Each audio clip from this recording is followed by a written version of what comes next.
Hi friends, Imtiaz Ali ప్రేమ కథలు తెరకెక్కించడంలో specialist. ఆయన rock star కానీ, లవాజ్కల్ కానీ, జబ్ వి మెట్ కానీ అద్భుతమైన ఆదరణకు నోచుకున్నాయి. ఆయన ఈ మధ్య చమ్కీలా, లవాజ్కల్ 2 లాంటి సినిమాలు తీసి బాగా వెనకబడిపోయారు. ఆయన నుంచి ప్రేక్షకులు ఆశించిన అద్భుతమైన సంగీతం కానీ, ప్రేమ కథ కానీ ఆయన సినిమాల్లో ఈ మధ్య కనపడడం మానేసింది. అలాంటి ఇమ్తియాజ్ అలీ షీ లాంటి వెబ్ సిరీస్ తీసి మళ్ళీ కొంచెం ఉత్సాహాన్ని పొంది ఇప్పుడు మే వాపస్ ఆవుంగా సినిమాని తీశారు. ఈ సినిమా చండీగఢ్ లో స్టార్ట్ అవుతుంది. భారతదేశం ఇండియా, పాకిస్తాన్ గా విభజన చెందే సమయంలో జరుగుతుంది కథ.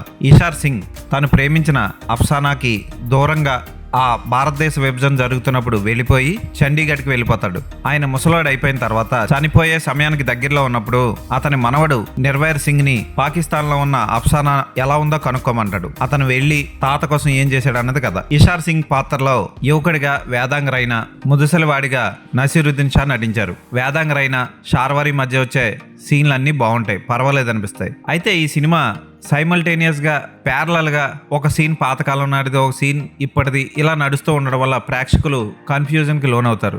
అలాగే దర్శకుడు కూడా ఎక్కడా డెప్త్ కి వెళ్ళలేదు. ఉదాహరణకి పాకిస్తాన్ విభజన చెందిన తర్వాత అక్కడ జరిగిన అల్లర్లు డీప్ గా చూపించడంలో దర్శకుడు ఫెయిల్ అయ్యాడు. లాస్ట్ లో ఏదో చిన్న హత్యాకాండ లాంటిది, మారణకాండ లాంటిది చూపిస్తాడు కానీ అంత గొప్పగా డెప్త్ కి వెళ్ళలేకపోయాడు. రజత్ కపూర్ లాంటి నటులున్నా అతన్ని వాడుకోవడంలో దర్శకుడు ఫెయిల్ అయ్యాడని చెప్పొచ్చు. షార్వరి చూడడానికి ఓకే, పర్వాలేదు కానీ అంత గొప్పగా అనిపించదు. వేదాంగ్ రైనా చాలా బాగా చేశాడు. అతని పాత్ర కొంచెం జాలి పుట్టిస్తుంది. ఏఆర్ రెహమాన్ అందించిన మ్యూజిక్ కూడా మరీ లోకల్గా రూటెడ్గా, అంటే పంజాబీ సాంగుల్లా అనిపించడం, ఆ బ్యాక్గ్రౌండ్ మ్యూజిక్ కూడా ఒకే బ్యాక్గ్రౌండ్ మ్యూజిక్లా అనిపించడం ఈ సినిమాకి పెద్ద మైనస్ పాయింట్. ప్రేమ కథ కూడా గొప్పగా హత్తుకునే సన్నివేశాలతో ఎమోషనల్గా కనెక్ట్ అవ్వదు. ఏదైనా ఇది ఒక అద్భుతమైన సినిమా అని మాత్రం చెప్పలేం.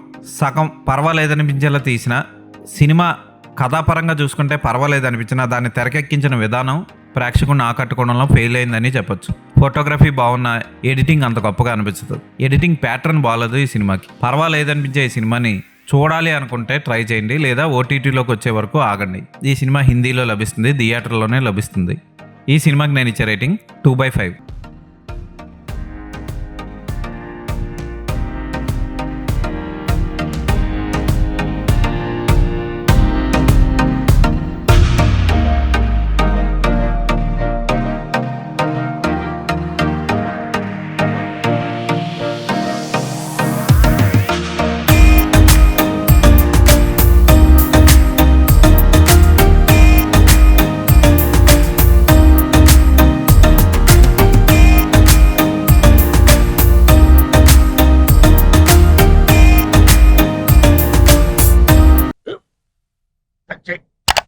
స్కూల్ బెంచ్ లాగా ఎంత గట్టిగా ఉందోరా.